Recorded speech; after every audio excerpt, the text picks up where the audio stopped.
to read a poem from Eve Ensler's book, I Am an Emotional Creature. She also wrote her best-selling book, The Vagina Monologues, and very inspirational and powerful writings from girls all over the world. And this is one of them. You tell me how to be a girl in 2010. Questions, doubt, ambiguity, and dissent have somehow become very unmasculine. Authoritarian maniacs are premiers, czars, and presidents. Each one is more righteous than the next. Each town they bomb, each human they kill, is done for humanitarian purposes. People don't own the water in their own village, and they certainly don't own the diamonds and gold. Millions are forced to make dinner out of garbage and dust, while Russian businessmen and movie stars are buying 500 million euro villas on Côte d'Azur. Bees have stopped making honey. People are drilling in all the wrong places. The US, Russia, Canada, Denmark, and Norway all claim the Arctic.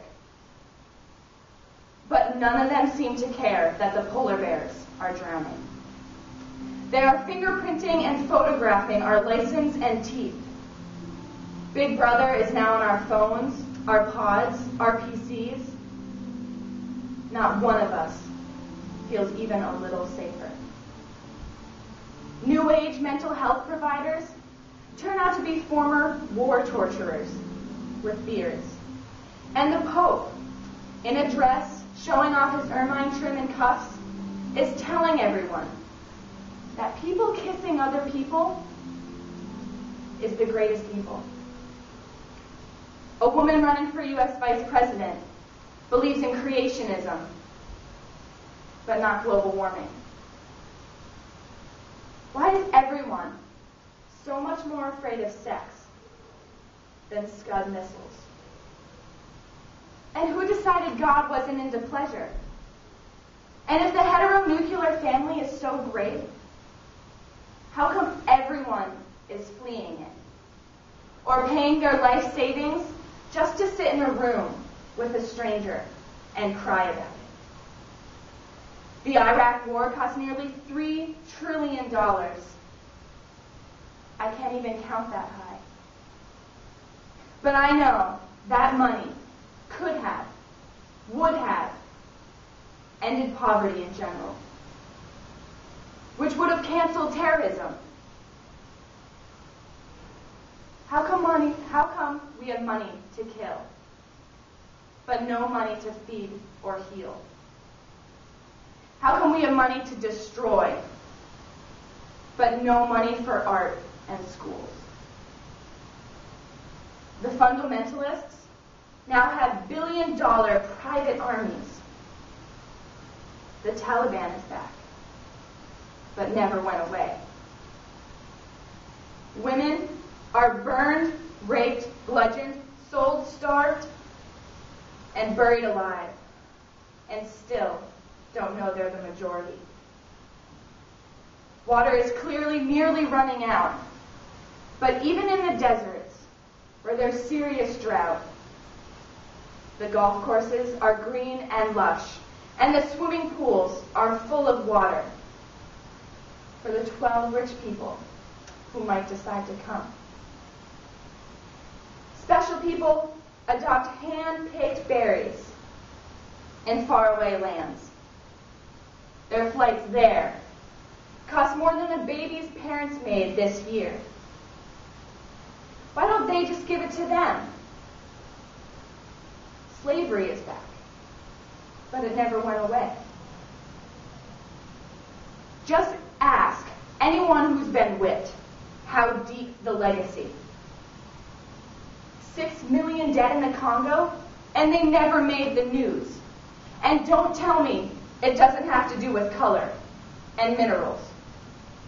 Poor folks are dying first from hurricanes, shame, tsunamis, radiation, pollution, floods, and neglect. Rich folks are just putting up fancier, super electrified gates on their private, perfect cities. Everyone's having benefits and throwing parties with lots of swag, so rich people feel good about giving away a tiny bit of the whole lot they have. But no one really wants to change anything. If you really want it, you have to give up something, like everything. And then those that have wouldn't. And then who would they be? And that's too complicated. So they write checks and keep doing the same old things, selling change, making revolution profitable. Corporations own everything anyway, even our hippie jeans, memory cells, and rain. Why do so many women leaders look like Margaret Thatcher and act even meaner? Why doesn't anyone remember anything? And how come rich bad people get paid lots of money and poor bad people are tortured and imprisoned? Is there anyone in charge? Or is this whole thing spinning out until it explodes or dissolves? And if there is something we can do, why aren't we doing it? What happened to fury? What happened to accuracy or accountability? What happened to not showing off your wealth? What happened to kindness? What happened to teenagers rebelling instead of buying and selling? What happened to teenagers kissing instead of blogging and dissing? What happened to teenagers marching and refusing instead of exploiting and using? I want to see you in real time, not find you on YouTube. I want to walk next to you in the mountains, not friend you on Facebook. Give me one thing I can believe in that isn't a brand name. I'm lonely. I'm scared.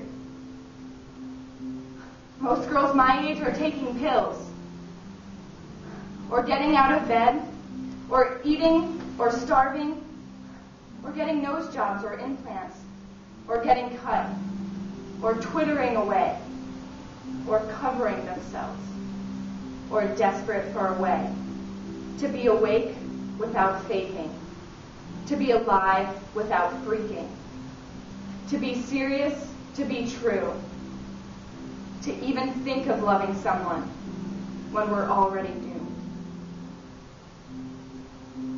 You tell me how to be a girl in 2010. I say let's go for it. If it's all coming down, I say let's speak it.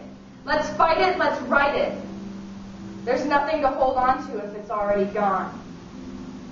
They left it to us. It sucks, but it's true. It's you and me, baby. Well, that made me cry.